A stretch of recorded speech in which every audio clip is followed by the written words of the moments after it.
بسم الله الرحمن الرحیم. السلام علیکم. اقبال محسن یم او د لټون بنیر سره حاضر یم. باور لرم خوشاله به حکومت نوالو ویل کېږي چې د چا ګراوندونه آباد وي نو هسپتالونه یې ویران وي. د دې مطلب دا دی چې په دغه ګراوند کې به دغه شازلمي دغه خلک د وخت په مناسبت سره لوبې کوي، ورزش به کوي، نو د هغوی صحت پخوي. بهر کیف زه اوس په دې لاره باندې داسې تېروتم، دلته یو څو ګلالي ماشومان مې ولیده کرکټ یې کوو. ما ویل چې دوی سره څو خبرې وکړم چې دوی څه وایي.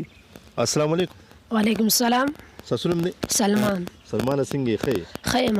تاسو داسې په دې لاره تېروتم، تاسو دا کرکټ کوو.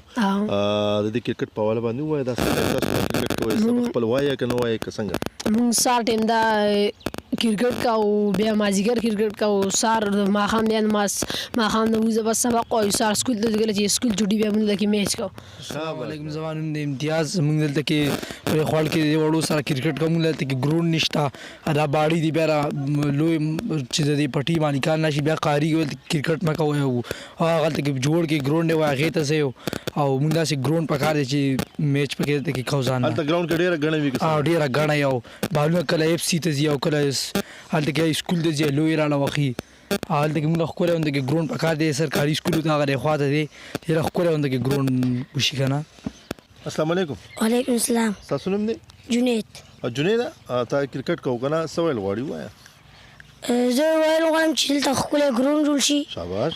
او هر مازدیګر او دغه کرکټ کوو او ښکلی ګراوند جوړ شي. دلته کې ګراوندونه نشته. دا تاسو ستاسو استاد صاحب د لټون منیر ډېره مننه چې هغوی دلته کې په دې دونه مصروفیاتو کې دلته موږ دپاره ټایم وکړو او زموږ د ګلورینو ماشومان لرالل.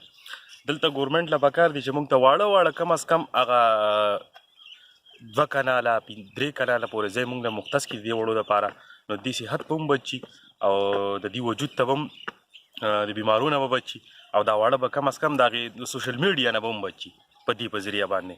نو دا زموږ ګورنمنټ ته ستاسو په دې سکرین شیشه باندې زموږ د خواست دی ګورنمنټ ته چې هغه راشي او د واړه د سکولونو سره پلی ګراوند یې جوړ کړي، نو موږ به پکې سکول والا ته فایده میلاو شي، هم به پکې موږ ته میلاو شي. جی خوږو کتونکو، د ماشومانو دغه خبرې تاسو واورېدې او یقینا په دې باندې به موږ پوه شوي یو چې د ماشومانو ته دغه شان بلها په نورو کلو کې ماشومان وي راغونډ شوي وي، دغه په لارو کوڅو کې په دغه باړو کې هغوی کرکټ کوي، لوبې کوي. دوی له څه پکار دي؟ د له ګراوند پکار دی، د له داسې سهولیات پکار دي چې دوی پکې دغه د خپل دغه د لوبو تنده سړوي.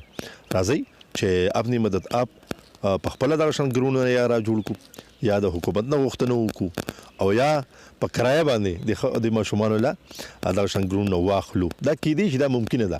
ډېره زیاته مننه. اقبال محسن سره د خپلو ګلالو ستاسو نه اجازت غواړم. الله په امان.